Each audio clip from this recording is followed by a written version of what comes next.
Right, good morning. Well, the sun is just about coming up. It's about 4:30 in the morning, and noticed last night that part two of this has gone up. So let's go. It's Jon Wedger. Um, yeah, let's see.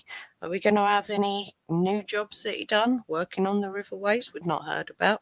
Are we going to have any more James Bond antics of abseiling down buildings and driving super fast speedboats and people getting taken out by seagulls? I mean, who knows? This is the fantasy land of Jon Wedger's career. So let's jump in.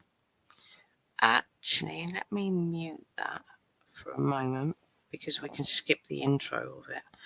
Blah, blah, blah, blah, blah, blah. That's probably about enough. About life and everything in it. We hope you Not quite, but anyway. enjoy the show. Right, so before we get on, hello everyone. Hi. Hello, John. Hello. Right, we're going to get to it, but just before, we were talking about photographic memories beforehand, so I'll just say this quickly, Charles. Now, let's see if in this second part, if he controls this interview like he did last time, if he stops them going off of what are his rehearsed lines and his rehearsed narrative. See what he does this time. It's definitely a different animal this time around. He's Jon Wedger. He's had some coaching, maybe some acting lessons. Who knows? Just a sort of documentary on it, and they went to speak to people that had the photographic memories and all that, and this is about the late 80s, and they spoke to a woman, and they said, "Oh, that's crazy! I've seen things like that on YouTube and that, where literally these people can remember the tiniest, weeniest detail, like every bit of their existence. It's fascinating." she had the photographic memory, and they went to her and they sat with her, and they said, right, they're just going to give her random days and times from like, it wasn't every decade, but something like that. So 2:30, 1967, blah, blah. And she went, oh, I had the thingy socks on. Then my mum was wearing the thing. I went downstairs and the TV was on and there was a guy and he'd robbed a thing and he was a thing and blah, blah, blah, wearing the things and the cords. And then he went back and I went, yeah. Like she passed the TV at that day on that time, a guy had robbed in the news program, and they went through all of them. I'm thinking, think of that. Yeah, that is amazing. I don't know if that's a blessing or a curse. Wouldn't you just feel, well, I guess you wouldn't if that's your natural way. Like you've just got a photographic memory, but it sounds exhausting, doesn't it? I've got good memory, but it's not like that. I mean, I retain random shit that actually I need to dump off, but it just sticks. It sounds exhausting. Maybe it's not. And this isn't like a lunatic with a giant brain.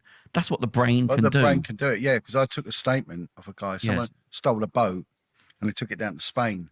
And I was Of course, John's got a story on this. Of course he has. looking into stolen boats at the time, and this guy managed to get him. What? He had a job in the police, and his job was looking into stolen boats. When did that happen?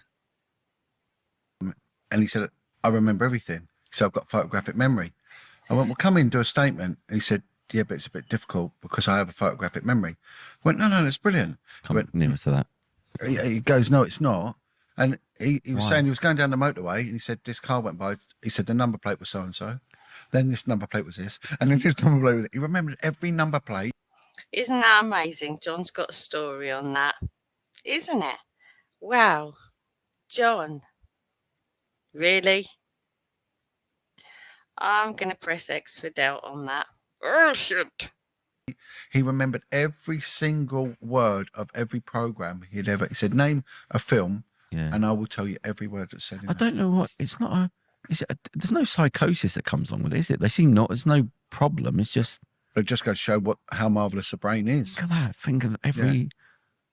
Yeah. It's. I don't know whether or not is that because something could be used professionally? Well, yeah, of course it could be. Of course it could be. Taste buds and things and knows what you smell, you can use that. What memory? Well, when you get into the satanic ritual abuse. What? John, this is like a general open thing. Why are you trying to put it into your narrative here? This is like a little chit chat before the actual interview. You're not reading the room here, dickhead. and the mind control element comes in, they do use it. For what? What? They use photographic memory, do they? No. Read the room, John. You're so far off of here. You've chipped in too early with your rehearsed narrative and your lines. What are you going on about? That's not what he said. He said, surely there must be a use, a function for people with photographic memories. What you've just said doesn't even touch that question, you prick. Reason? Briefly, I mean. Well, they use it to control people's minds, and they use code. That's got nothing to do with having a photographic memory. That's mind control. Two different things. What's he going on about? Freak. Code wording where they can literally switch someone off and switch them on, and then they can bring in different alter characters, different personalities, Right. and they can also be running parallel in the same mind and be switched on and switched off with no memory, Right, yeah, I've heard and that. no taste, no smell. So the reverse of having a photographic memory where you remember every single detail then your whole life. Like the man who stole the boat. Yeah, John? Read the room. You're so far off here. But anyway, you carry on, weirdo.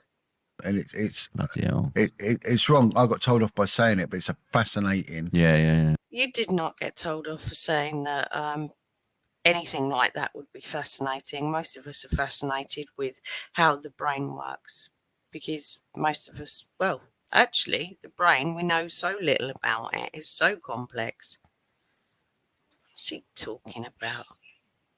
You know, I sat, like I said before this, I sat for 7 hours. This is like almost 2.5 hours long. I'm going to get through as much as I can, timestamp it, and then we'll pick the rest of it up on a live. So let's see how much I can stomach at this early hour. And it looks like it's going to be another beautiful day out there. The guy 2 days ago, a survivor of the most appalling abuse I've ever heard in my life. Well, you should not be anywhere near this person. But he is. I thought Jeanette Archer. Oh no, that ended up being a great big pack of lies. Not saying this guy is lying. If he's not, you shouldn't be around him. But considering your track record, really? Okay. A victim of mind control, and he was telling me exactly how they do it. I spoke to a guy that used to do hypnosis. I don't want to say too much about him, but anyway, so he did hypnosis on the stage, one of those fellas, and he did a lot of competitions, like he'd be on TV. All right. He said, I'm not smart. He said, I've just got a really good memory. He said, it's not personal, I'm not great. He said, but I've got a good memory. So when they ask me things, I can say, well, that's the bloke that did the thing. And he said, but don't ask me anything about them because I haven't got a clue. I could just remember stuff. In fact, Stephen Fry says that. He said, the people think I'm smart. He said, I've just got, I can remember things when I've seen them. So regurgitate a lot. That is a stroke. Yeah. What's the split between having sort of good cognitive powers and being able to sort of think on your feet and also having good memory? Yeah. You know what I mean? Because like, if you remember it, Sorry, I just clipped the microphone now. I'm drinking a cup of coffee while we're getting through this. you're reading lots of very intelligent things, lots of facts and figures and stuff, and you can't remember a damn thing. Like me, exactly. Yeah. not that I do read a lot, but I can't remember anything. So like, it's almost pointless. But where it's used is that. Here's John. He can't do chit chat. He can't go off on a tangent. What's he going to say now? Is it a memory or is it trauma or is it a Oh, for fuck's sake! false memory or is it not? And so when they attack them, And I thought you said that false memory doesn't exist, John. I've got videos of you where you say that false memory doesn't exist. Huh? legally, these survivors that have been through the most appalling abuse, they'll say things, it's a false memory syndrome, where it isn't, but they're. Say psychiatrist, psychologist, John, because it fits your narrative. There is such a thing as false memory. There is. There is so much trauma attached to that episode. Oh yeah, if you're talking about that type of memory, Yeah. yeah, of course, yeah. Yeah, look, John's gone off on a complete tangent here. He's pulling it back to his narrative because he does no other conversation. He can't think for himself. I mean, come on, John. Yeah, we know you didn't get here on your own, but actually, outside of Bill Maloney, who put you here? Yeah. And so how it works is that no one knows where memory's stored, but it's not stored in one place, because if you had a whack there, Yeah. you'd forget everything. But memory, you've got muscle memory. Some people do. Some people do from head trauma. They will forget speech. They won't be able to speak. Basic things like being able to pick a cup up. What is he talking about? And they won't remember anything of who they were before. What's he talking about? That's an extreme example, but it happens. You've got your fingers, how they pick that up, what that tastes like, and all that. But then you've got trauma. But you do need an element of trauma. It's a bit like judgment. They say it's wrong to judge. No, it isn't. We all judge. Everyone is judgmental. Every time a Yes, John. Yes, you testament to that. woman gets on a train at night to go home on her own, she judges everyone in that carriage because she knows where she wants to sit. When you walk home, wherever or whatever, you're going to judge your environment. That's how we survive. Yeah. If you don't, it's pure recklessness. It's crazy. So when they're going about they're judgmental, well, that's idiotic. Of course, we are naturally judgmental. We Yeah, everyone is. Is this newsflash? have to do it, you know. I wonder if when the memories kick in. I mean, it's really philosophical. Oh, he's not going to allow that to happen. He's actually talking about when early memories and that. When do they start? And yeah, he's not going to allow that. Watch him pull it back to his narrative. I've not watched this. But the problem is that when no. What do you mean? The problem is that was just he just said. I wonder when memories start. When something majorly traumatic occurs, John's narrative. Can't have that at the paramount of your thinking because you wouldn't get out of bed. So it has to be stored away. Yeah, I had an accident when I was a kid. I got pulled under the blades of a tractor, like ripped up one side of my leg. Yeah, oh yeah. What? Oh my God, that sounds horrific. Poor sod. Well, no joke. Like I pulled under. I only went under half. I think my shoe jammed the bloody thing. I've got no memories whatsoever. Nothing. But they're there. But that's like a self-preservation mechanism. There's some things that are so horrific that you don't remember them. Along with, I guess he would have blacked out.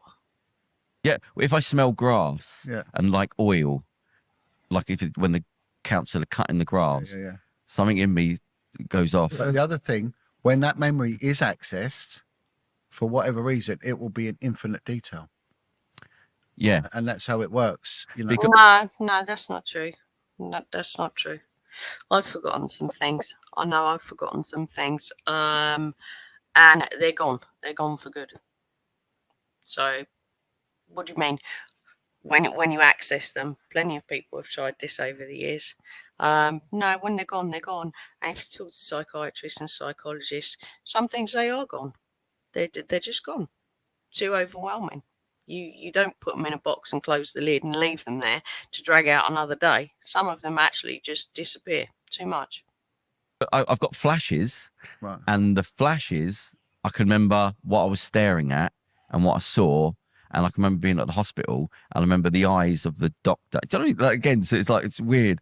I suppose I was going to say, I suppose in a way it's like how you sort of tend to remember. Oh, John's getting a bit upset here. He's getting a bit like, oh no, we're going off on a tangent here and it's not all about me. How am I going to drag this back? More the good things about something, I don't know, you go on a holiday, and you remember the positives here and there, and you sort of slightly forget the worst bits, or you remember. Yeah, that's 100% true. I mean, you think of your summer holidays when you were a kid, you think the weather was so much better than it is now. Because you don't remember the rainy days. You just remember the sunny days when you're out with your pals or you're at the beach, wherever that is. Your memories pull up because they're more prominent memories. Being trapped inside, arguing with your siblings and watching it pee down the rain, they're not really important memories. It would have happened, but when I look back, you just think, oh, the summers were so much better when I was a kid. They weren't. Well, it's human nature. You wouldn't survive if you remembered all bad stuff. Yeah, so this defense mechanism, isn't it, for your brain, your psyche? Yeah. But what you have, especially the field I was in, I had to interview people. Here we go. Back to me. Both victims and suspects. That made us different from solicitors because they were biased to their client, No, they're doing a job. They're doing a job. They had a subjective approach. Hang on a minute. Don't you tell me that the police aren't biased. If there's a crime out there, how many times have they pinned a crime on any old person? quotes out to orders in with the police. Shut up, John. But when you're interviewing someone, especially a suspect, you'd be looking for non-verbal indicators, and also with the victims. And with a victim, they would distance themselves from an event. So that is a major event, for example, right? So you will get in extreme detail what they were doing before this event. They will tell you, you know, what. 1 second. One of the cats wants to go out again. I'm going to leave you with John. Give me 1 minute. Let me turn my microphone off. I'm going to leave you here.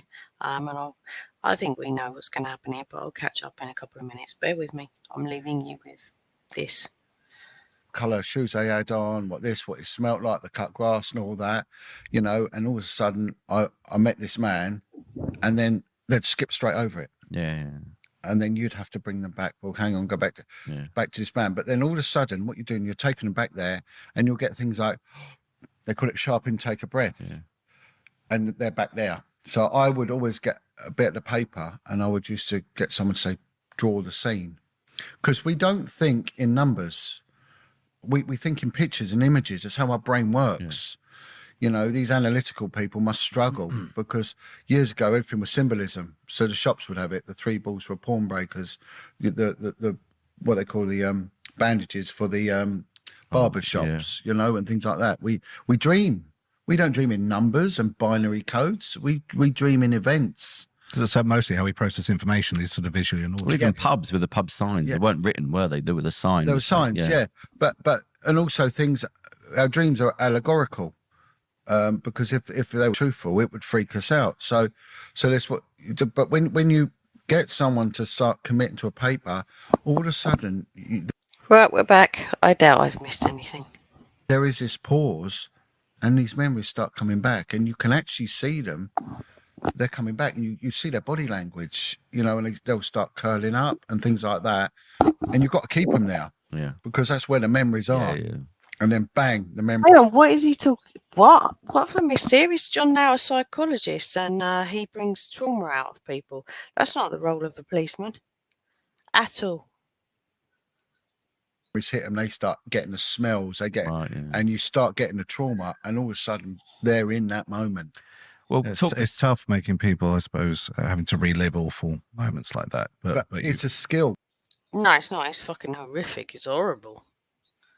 And it's a skill, from trained psychologists and psychiatrists, not coppers. And you've got to do it in such a way that you're not leading them. Because the moment you lead them... Hang on. You're talking from a policeman point of view. You are not the person who brings out traumatic, buried events out of people. Stop lying, John. You're talking about interviewing people. Shut up. Court will throw that out. Yeah, very true. Yeah. You know, and what you've got to understand, especially with children acquiesce. So children will want to please. Oh my God, he's got some new words. He's swallowed a dictionary. God, he's been studying hard, this boy. Yeah. Right. So you might know that car was red that picked them up, and they went, a blue car picked me up. So you can't say, was it a red car? They'll just go, Oh, that's a closed question. Okay. That's a leading question. Right, that will get your evidence. You will So what do you screw your evidence. say, what was the colour of the You ask 4 questions. Tell me what happened. Yeah. Tell me about today, right? And they'll tell you, and they'll give you a brief summary, a praise. Okay, so that's question number 1. Tell me. Okay, what's question number 2? 4 questions. Of the day, and in that summary will be the topics you needed. I went out with my friend. We went out, and this blah blah. We get it. Thing happened with the car. Again, this Question thing happened number with 2. the car. So you look at the pronouns as well. What pronouns used? What tense is used? You can get a lot of dishonesty from someone's tense as well. Maybe later I'll give an example of exactly how I used that the other day. How he used it the other day. You're not a policeman anymore. What the hell? You best not be around vulnerable people, John. Of course you are. That's who you parasite off of. Right, question 1. What's question 2? And then from that you work out the topics of friend. Who is this friend? We need to know everything about this friend. This car, we need to know absolutely everything from start what make it was, what colour it was, how it smelled, the whole lot, nothing out. Where was they? Exactly where was? What do they remember? What could they see? What time of day? Yep. Well, that's more than 4 questions then. So it's provable lies, checkable facts. So then you'll say, well, that's okay. You spoke about your friend. So 4 questions. Tell me about your friend. What does friend even mean? What? 4 questions. Tell me about your friend. No, you said like what happened today. Tell me about your day. Oh God. Am I And being this is picky very here? clever because Probably. an adult has to build up trust, especially someone who's come from trauma. It'll take a long time before they call someone a friend. A child, especially a child that comes from neglect, anyone's their friend. That's not true. That's not true at all. A child who's come from a difficult background is so distrusting of adults. What's he talking about? If an ice Latch cream on man to- gives Because like life has told them to not trust people. You know, most of us learn that as adults, but these kids learn it so early that they're very distrustful. them an ice cream, gives them that, they'll say, "That's my friend." Yeah. So what? No, that might be that might be a child who's had like a perfectly happy, stable childhood, like because they haven't been taught the lessons of the world's a harsh place. Children who have been taught that the world's a harsh place, they'll take that ice cream, but they won't trust that person. Get out of here. What's he talking about? Child says is a friend is different to what an adult says is a friend. So you have to quantify that. Yeah. And we do this because lawyers are tricky. Right. Okay. Yeah. You know, and I know some good lawyers, but some of them I think, well, you know, when the day's done and you've earned your money up people's misery, seriously, and if I upset, Yep, John, excuse me. Excuse me. How much misery did Jeanette Archer bring to people? Let's not even talk about Nikki Cooper and her previous trade. What? You've done horrible things to people. Horrible things.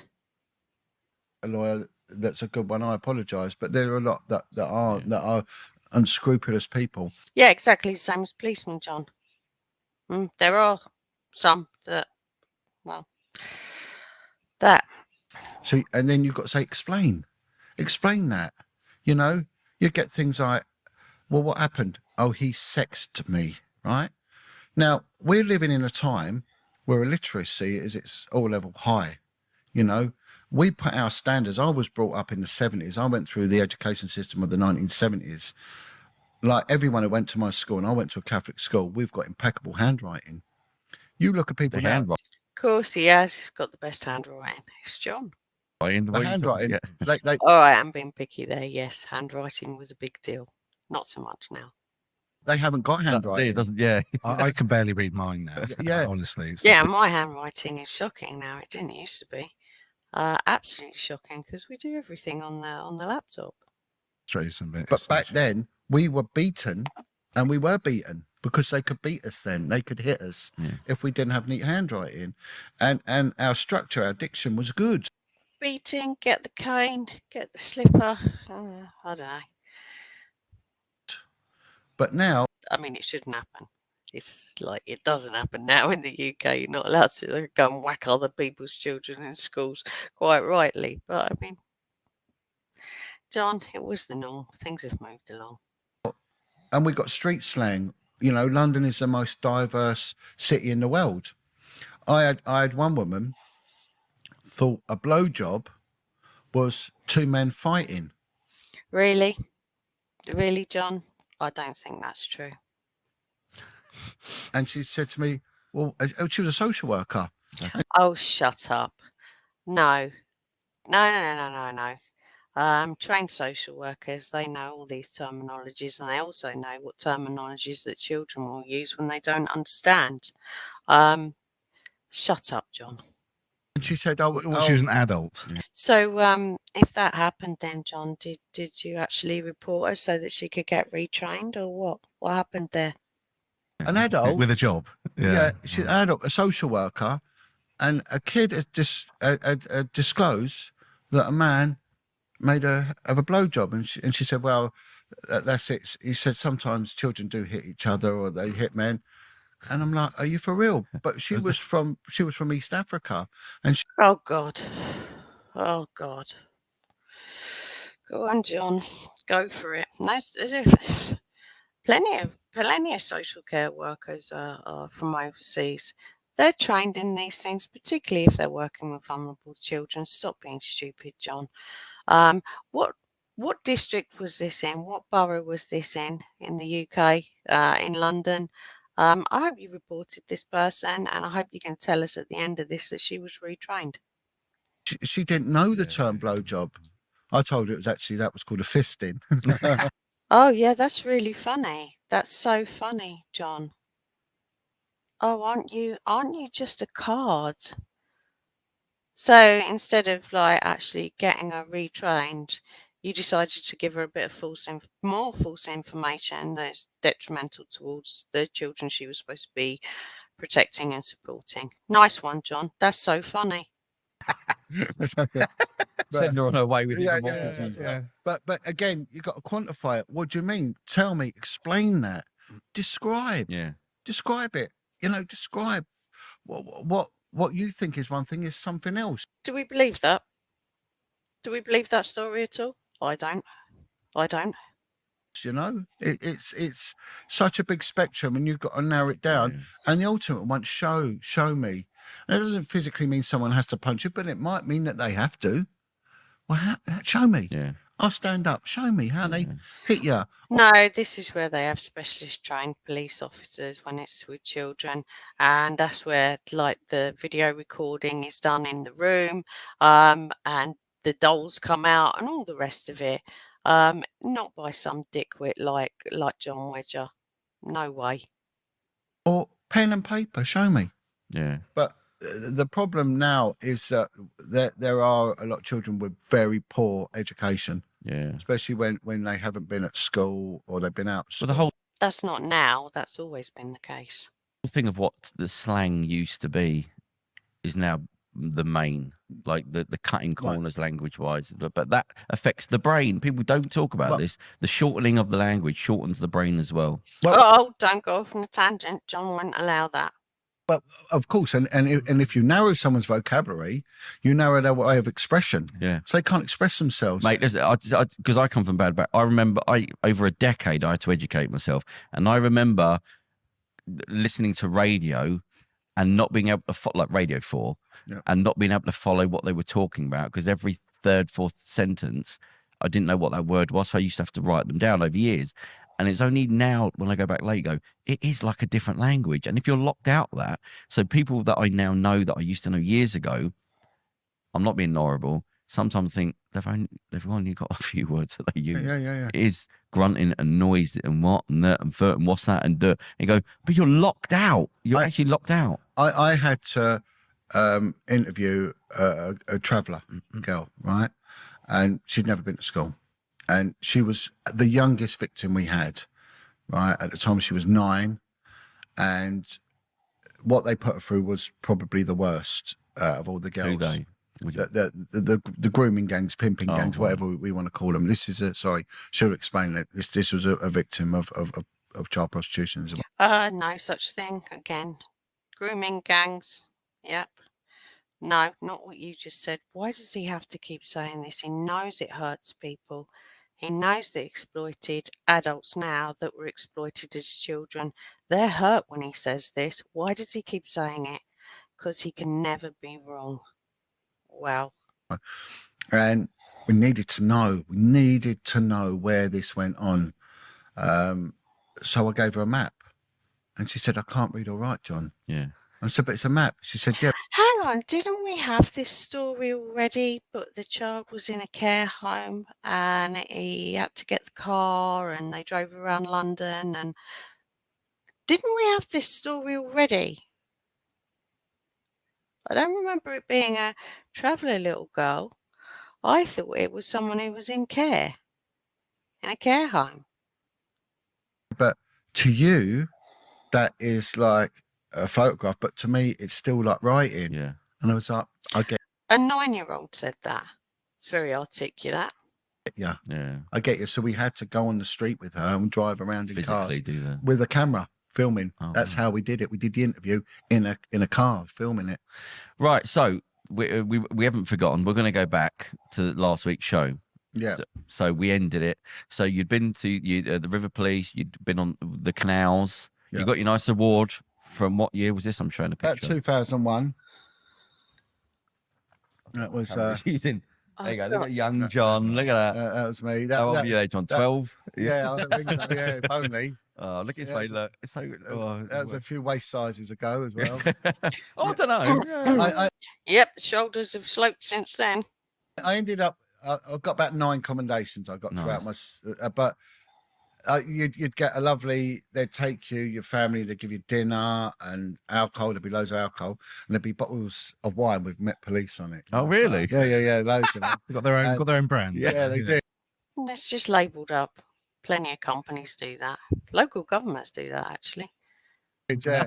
And what used to happen is the catering staff there'd be crates of it. They'd only put like 3 bottles out. Right. Yeah. And they'd nick But it. hang on. Why have they got their own wine? Why are they not buying wine? Well, Oh, how stupid are you? It's just a label. They label them up like that for Christmas and awards and shit like that. How brand new are you? they've got their own. It probably is. They've Right. obviously got a contract or something. They haven't got their own vineyard. No, they probably just slap. They probably got someone who slapped. Right, yeah. But, So, anyway, so you the River Police, you moved the River Police, you did the thing on the river boat, the boats, Yeah. canals. You did that. You went to somebody. You wanted to then. You heard that there was no problems with child I was prostitution. tracking Haringey. down the paedophiles. Yeah, you said I Hey, want. oh, we've missed the SAS James Bond's superboat seagull attack that took someone out. All right, we forget about that one then. Look into this because they're saying someone said to you there's no problems. Yeah. Right. And you looked into it and they went, oh, for Christ's sake, You've gone John. to the West End, I believe. No, you went part. You But we are. Yeah. I was in. because you were about Vice to. in- Yeah, are we with the Turkish gambling rings? I don't know. We need the timestamps of this. What year we're talking? in the West End. Yeah. That's it. Oh. And you were going to phone around. You were going to look into the Haringey. But I've now moved from the West End. Now I've been threatened. Yeah. With the loss of Course. my home, my children, and Yeah. my job. So I then asked to carry on working with children. Yeah. Because for the first time, I realised this makes a difference. I knew Oh, I can't. We know what he's like. We know what he's like. then that, that when children are John, we left you at job number 5 in a very short space of time, including your training. You were supposed to have had 20 odd years service, and actually it was just 2. You were on job number 5. You'd been moved on and moved on and moved on. Like job number 5. Are we going to get that? Are there more? are affected at such a young age, and this is what causes criminals. This is a machine that makes criminals, and you don't need a doctorate in criminology to understand that. I mean, I'm listening now to people giving speeches about crime, and you've got the Minister of Justice. I mean, I could have told them that for nothing, for a tenner. He could have told them that for nothing. Yeah, so could anyone else off the street. What did he just say? Oh, hang on. What does he say here? Oh, too much. That's the problem when it's so damn long. I could have told them that for nothing, for a tenner. Oh, okay, not nothing. 10 quid. Nothing's for free. Not with John. It's a no-brainer. Now, I turned up at the Child Abuse Investigation Unit for the London Borough of Haringey, which become infamous for Victoria Colombier. So this office I went to had a history. So they had the Victoria Colombier case, which was a little West African girl who was basically tortured to death. That rings a bell. Yeah, the name rings a bell. Could you? I had a run-in with a policeman who lied in the Victorian Colombo case. That's a story for another time. Don't remember seeing Jon Wedger's name in all of that, though. Odd. Yeah, the image of her is this sweet little black girl with her hair in bunches, in a little dress, and it was her so-called uncle and aunt who tortured this poor little soul to death, and there was a ritualistic element to some of that as well. So that came out of this office. And later on, and I was involved in this, was the Baby P case. Okay, so he doesn't elaborate as to how he was involved in Victoria Colombo case. I'd like to hear his involvement in Damalona Taylor as well, because this policeman was involved in that as well. That wasn't quite what it was made out to be either. Don't remember seeing John's name in that. That rings a bell. More P. notorious. How stupid are these people? It's one of the most awful case. Well, awful as in it was awful, like horrific, but the most publicised. And they're like, oh, that rings a bell. Wow. Baby P, that Actually, that's not fair, is it? I know I'm hypersensitive to these things.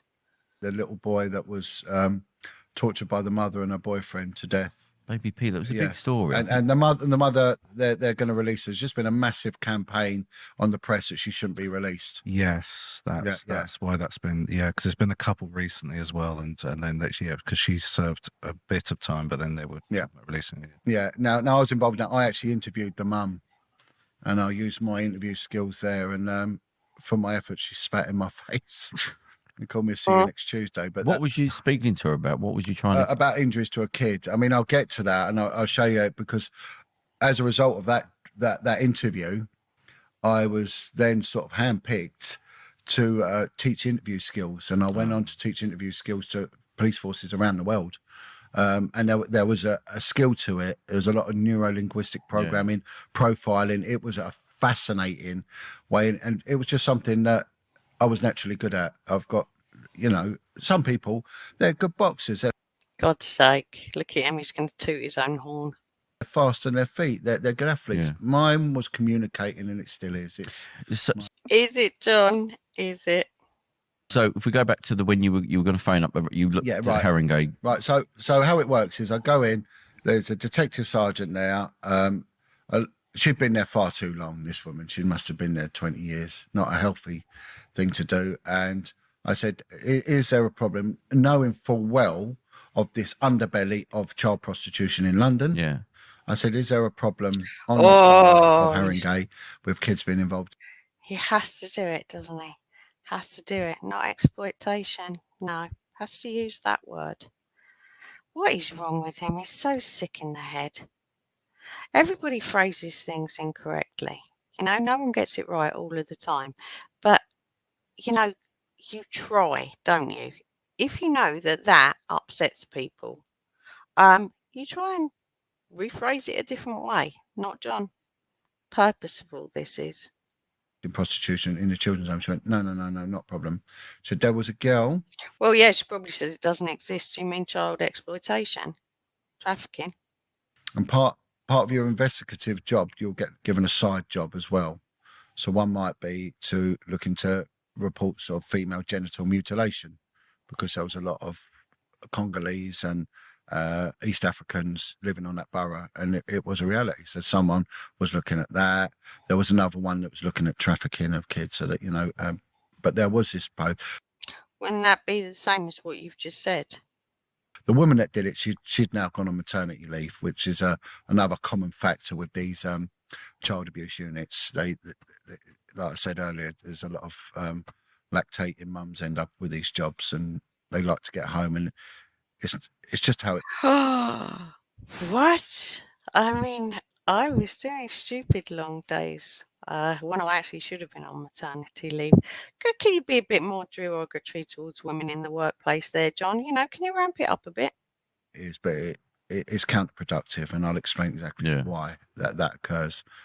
Not that John's got women issues at all. No, he hasn't. I'm not digging anyone out, but again, I'm not here to placate wrongdoers, and if they get caught. What, women on maternity leave? Wrongdoers? Oh my God, but then let's not forget, this is the person that thinks that the witch trials are fairer than the judiciary that we have now. That's come out of his mouth. Up in the crossfire tough, so they said, no, she's been looking at it for 2 years, not one case, right? And she said, oh, it's quite a good job, because you'll go to some meetings all over the place, and you can F off home early, right? So I was like, oh, okay. So to them, it's a jolly. They call it a jolly, yeah. So I then ring up social services. So I said, have you got the phone number for social services? So he said, yeah. So I ring up social services, and then I ring them up and I say can you fax me through a list of all your children's homes? I went, yeah, we've got a lot. There's 26. So all of a sudden this list comes through. Oh, sold that. This list comes through. This is part of a document that ended up in evidence in the government inquiry. And this document come through, and if you Keep that paperwork on yeah, there. yeah, That'd be the inquiry that you were part of, where there was lots of policemen who were actually like screaming, "This guy can't be trusted. Don't let him ruin it." yeah. I'll keep it over here, and as you can see that here there's 10 kids' homes, and there's a few more on there, but there's a few more on the back, but it went to 26 anyway. So we got them written down. Now here I have my original book, my children's homes book, which I bought myself, so the Met Police can stick it because it's not one of theirs. Because they you'd have to hand it back. no. Well, one of the things they arrested. Actually, is this a data protection breach?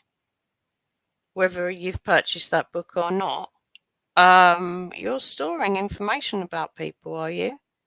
John, there's data protection issues. You're not allowed to have that. For was theft of paper, because I used their printer to allegedly print out an invoice for my tree surgery business. Trying to get you on Allegedly. All right, John. anything. So theft of a sheet of A4 paper. So you know, and I mean, you're getting desperate when you get to that level. Yeah. And I said, I said to them, I said, well, I'll see you in court. I think a jury would favour my rationale Tree surgery business over yours. So, when you were moonlighting. so if you think you're going to get away with that, and they can't see that it's bullying, good luck with that one. And of course, the CPS just threw it straight out the window. So I get this list of kids' homes, and here's my book. So this is basically real time. So I open my book, and on my book, I mean, if I just show you there, you can't see on the camera. There's names. He's got names in there. Right, that's a data protection breach. John, you absolute idiot. I mean, I'm quite sure, because everyone goes, he never brings any evidence, like he's had to rebrand. I've got paperwork now. This is the dumbest form of doing it. The absolute dumbest form. Disciplinaries and stuff like that, maybe. Yeah, take a chance with that. Because that's about you. Storing details of people's names. Now he's showing it to someone else. That's data protection breach. And there's the kids' homes names, and they correspond. This kids' home with names on this list. So I ring up, I get through to the first one, which is in Hornsey, I think, and I speak to the guy's names here, and I said, you know, this is what I'm doing. Have you got any problems with me? Yeah, you've just shown him. You've just shown. Missing kids, because they're missing kids, right? But they go missing for a reason. They go missing because they're being trafficked into prostitution, right? Into exploitation.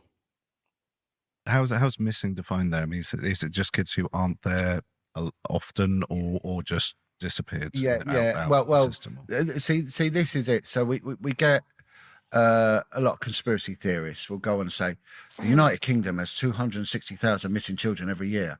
Well, that's absolute nonsense, because within 5 years there'll be no children. You know, I mean, so missing is defined as a reasonable time if they're meant to be presented back at their home, and they don't. Okay. And these are what they call regular missing people. So they're called reg mispers, regular missing persons. So they go missing every week. So there is no effort put into investigating them. Now, the Metropolitan Police, as other police forces, will have a missing persons unit. The missing persons unit for Haringey was based at Hornsey Police Station, and I did link in with them. So the kids that I was told about that went missing, usually there's a pattern. Always look for a pattern. There's a pattern in everything. Always look for a pattern. And that's the key to good investigation. You will always see a pattern. Usually on a Thursday, and they'll present themselves back on a Monday or Tuesday. There'll usually be a call to the children's home by the staff, because the kids are kicking off. Why are they kicking off? They're kicking off because they're coming down from crack cocaine. And yeah, we've heard all this. It's horrible. I'm not saying that this doesn't happen. I just question John's role. or heroin. After the weekend. Yeah. and they will be presenting signs of sex working. So there'll be a lot of bleeding from. Skip. He's going to go graphic weirdo. They don't allow it. They're sycophants and they're cowards, and I'm calling them out, and they are, because they've got no bottle. So you took this information to him? Yeah, and I said, look, Governor, he went, I want to hold a meeting. So all those that proclaim to support kids, all these charities, all these NGOs, non-government organisations that are getting good money, and the charities, some of them are getting assisted money from the government. Would this be like your Jon Wedger Foundation? You were getting good money from that and never accounted for any of it, though. That's a bit rich, John. And I'm no fan of big charities, that's for sure. Big charities, there's one, again, over there, that bit bulk of paper, I'm not going to pick it up. Yeah. That name's probably the leading children's charity in that. Yeah. And I'll call them out. And they got called out. Well, go on then, call them out. But you're not going to name them, no? Out in the government inquiry. And the woman who was head for that charity for child trafficking and child safeguarding, right? I've called her out as well because I held a meeting. So I called this charity that's meant to help the children that are on the streets involved in this. I called out these other charities that help kids get into education. Everyone was invited. Everyone sat at my table, right? Oh yes, like the Jesus and the disciples. Everyone sits at John's table. No thanks. And I called the social services point of contact. And this was in your capacity as a policeman, or was this after? I'm taking it was after. Contact for not just that borough, but for this borough here, Camden, for the borough of Hackney. I think we know the lady that he's talking about. For the West End, Westminster, and I invited my old unit, who was meant to be dealing with child prostitution. Is it possibly the same woman that Nicky Cooper's got a huge problem with? Might be. Might not be. I don't know. He's not naming anyone as usual. This bloody whistleblower. He's rubbish. Vice unit, they were invited. All to come to the meeting. And did the meeting happen? Yeah. They never turned up, the vice unit, said it weren't their problem. At what point is it not their problem? Yeah. And again, the government inquiry addressed them for that one. There was a mother as no, oh, that's another meeting. I'll deal with that in a sec, right? So I opened the meeting and I said, right, this is what we're here for. And straight away, the head of safeguarding for Haringey Borough, she stands up and she says, what the effing hell have you done, John? And I'm like, what? Why'd you punish people for doing good, you know? They've done bad. Oh, yeah, John does so much good. In their job. Yeah. You know, if a dog's been good, you don't go and kick it in the knackers, do you? You know? And I'm thinking... Well, even if a dog's been bad, you don't go and kick it. Don't go around kicking anyone. What? And I said, but you know about these kids. She said, I've now got to put a protection plan in for every single one. While they were doing what they're doing, they didn't come to notice. But they wouldn't, because these kids are now got what they think is a boyfriend, but it's AKA a pimp. Yeah. Right? It's still a sense of well-being. If we understand how people live, the Maslow hierarchical plan, if you look at this. Oh my God, he's been studying hard. Maslow thing, it's very interesting because the Maslow scale is also hierarchy of needs. But it's also how you identify psychopaths when you interview. Because a psychopath. Oh, we've not heard this before. So you know all about this. Why have you not told us about how you interview psychopaths? This is new. Psychopath hierarchy, it's always their needs. They've all got base level needs. So psychopath is about them. So psychopaths do crazy things when you ask them questions about serious crime. They'll minimize the extent of the horrors. Whereas if you saw someone shot, right, you would tell your mates down the pub and you'd go, my God, there was blood everywhere. Well, there wasn't. A paramedic would say, you know, there was half a pint of blood, and it'll be normal to them, right? They would deal with it. They would be composed and they'll deal with it. But for you, it'd be trauma and all that.